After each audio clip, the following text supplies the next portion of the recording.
Hello my beautiful hammerheads and welcome back to the Lore of Rivenstone, part 5. But what is Rivenstone? So Rivenstone is a brand new tabletop miniature skirmish game by Broken Anvil Miniatures and live on Kickstarter right now. So I just want to spread the word so that you can see this amazing game and the miniatures for yourself. Basically everything I will tell you in this and in the coming videos is for you, available right here if you can't wait and want to read it for yourself. I will leave the link in the description box down below and I will link it in the top right corner of this video. So enough rambling by my part, let's dive in. The Lore of Rivenstone, Part 5. The Risen. The Spiteful Damned. Far from the Augurs and their machinations was a smaller, more noble kingdom, ruled by a proud royal family. This kingdom, along with many others, raised its voice in disapproval as the Augurs committed to conquest to seize the world's Rivenstone. But like many others, they were not brave enough to take a decisive and armed stand against the Augurs, hoping the threat would not reach them. The eldest prince of the royal family stood apart from these sheepish dissenters. A man versed in arcane lore, having taken it upon himself to master the magical arts, he listened to the rumors of the Augurs' grand plans with greater understanding than most. He apprehended the greater peril they represented, not just as a warlike empire, but to the integrity of reality itself.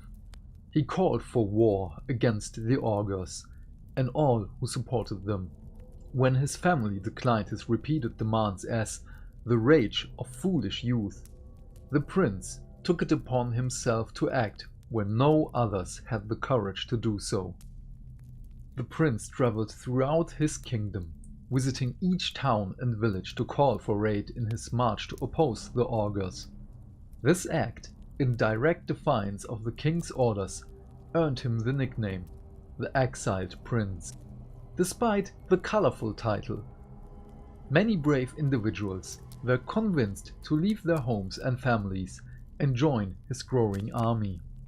Had they acted sooner, perhaps they could have made a difference, convincing other nations to join an organized resistance. His army was but halfway through their march when the augur stockpile of Rivenstone erupted and the arcane tempest swept the world. It took less than a day for the prince and his entire cohort to perish, their bodies ripped apart by magic winds and rain. Their corpses fed many savage beasts, and their bones bleached in the sun for centuries. No one endured to witness it, but the prince had not fallen without one last heroic effort. Sensing the approach of terrifying mystical power, he used his knowledge and skill to create powerful wards, hoping to protect himself and his soldiers. He threw all his will into these runes, desperate to endure, knowing his cause to be vital and just. Yet the storm's power was too great and overwhelmed him. Still, an echo of his late ride endured. The fallen bodies were imprinted with the mystical sigils of his final work. Though their flesh was consumed and their bones scattered, a remnant of their being persisted. Years later, amid one of those subsequent surges and secondary storms, something macabre but miraculous happened.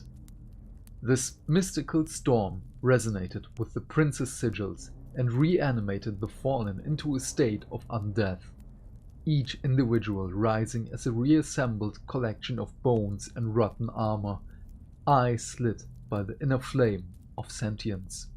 Those initial weeks of confusion were pure torment for the freshly risen.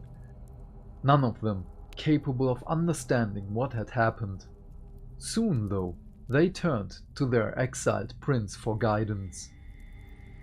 To his credit, the prince did not falter or fail in this crucial moment.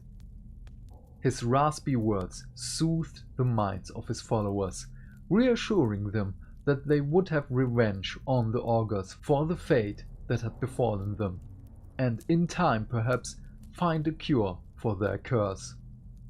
He studied their nature and discerned that his last magic had played a role in their new state, giving him a key to unlock the process of doing the same again, to restore to a semblance of unlife others who had fallen.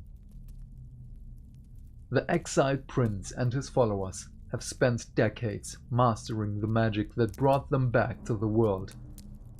They are not necromancers by choice, but by necessity. Their magic, drawing on the old lore possessed by the exiled prince, adapted to accommodate their new state. Their condition has given them tremendous insight into the energies of life that endure past death. Due to their horrific appearance and spite-fueled spirits, the Risen have made alliances with many strange and dark entities. A matter of necessity if they are to endure to achieve their goals.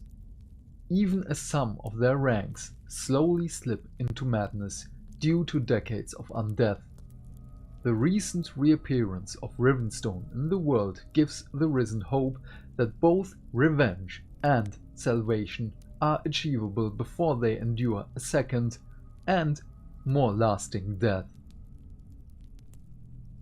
In life, LICHBANE Corum MAELGRAVE was secretly a warlock and demonologist. He spent his mortal years in pursuit of mastering forbidden magics for his own personal gain. When the exiled prince began gathering troops to confront the augurs, Corum immediately joined the cause, secretly hoping to learn some of the arcane methods being wielded by the augurs. Unlike many of the other soldiers in the prince's army, Corum was delighted to have perished and been reborn by the mystic winds of the Rivenstorm. His greatest fear had always been his own mortality, specifically in running out of time to learn and master the magic arts of Ven. Now that he is undead, Corum has an eternity to study the primal energies of life and death and perfect his dark craft. Corum's mastery of necromantic magic is rivaled only by that of the exiled prince himself.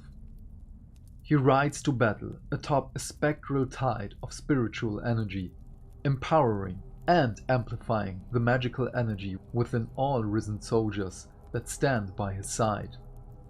His knowledge of demonology has also proven invaluable to the Legion of the Exiled Prince as well, as it was Corum's influence that led to the first alliances between the Risen and demonic entities from realms unknown.